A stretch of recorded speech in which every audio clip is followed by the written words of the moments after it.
As charcoal to embers, and as wood to fire, so is a quarrelsome person for kindling strife.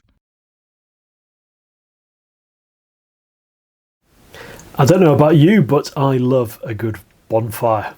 At this time of year, in the warm summer months, I can think of few things more enjoyable than sitting out on a warm summer's evening with a little bonfire, just watching those embers die down and then bringing them back to life again as you throw on some pieces of scrap wood. This proverb links that kind of picture with our words. So let's just chew this around a little bit. As charcoal to embers and as wood to fire, so is a quarrelsome person for kindling strife. Proverbs sometimes can seem a bit mystifying the first time you read them. And the way to understand them is just to chew it around.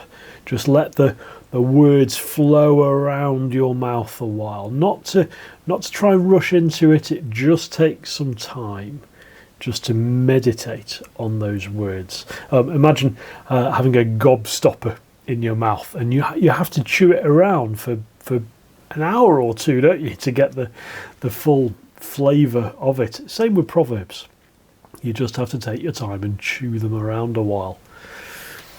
So is charcoal to embers and as wood to fire, so is a quarrelsome person for kindling strife.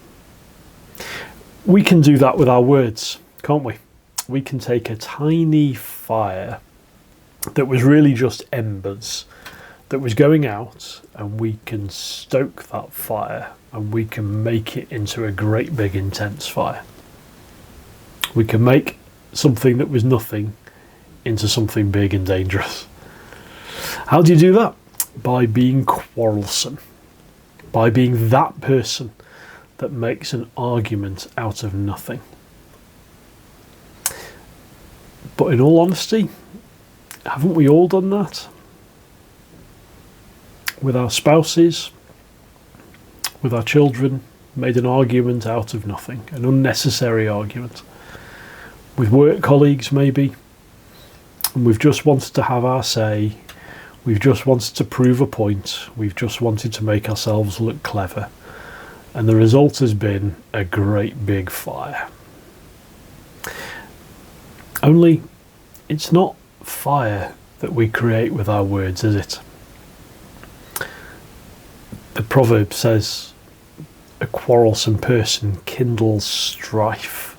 Strife, that's a great word, isn't it? Strife. Honestly, haven't we all got enough strife already? No one likes strife. Strife is hard work, and yet strife is precisely what we create for ourselves when we kindle those fires. And actually, fires go out on their own, don't they?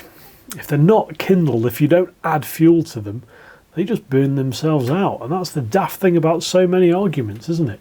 That they were going away anyway, and if we just left it, it would have just died down naturally. Arguments just burn themselves out if we just leave them alone. But that takes self-control. And self-control is one of the fruit of the Spirit, isn't it, from Galatians chapter 6. So let's take a moment, shall we, to ask for the Spirit's help, so that next time an argument comes our way, next time an opportunity comes our way with a little argument, and we have the choice then to let it die, to let it go, or to put fuel on the fire. Let's ask for the Spirit's help to leave it well alone. Father, we confess that sometimes we've made things much worse by adding fuel to very small fires. We've made arguments when there doesn't need to be an argument. Lord, we confess our lack of self-control. Have mercy on us and forgive us, Lord. Help us to be more like Jesus. We want to be better people, and we need your Spirit's help. Amen. I love the book of Proverbs. I find it so practical, so helpful, so down to earth. And over these weeks of the summer holidays, we're just going to do things a little bit different, just these very short, bite-sized chunks of God's wisdom in his word. I hope you can join me for the rest of them. Take care and God bless. Bye.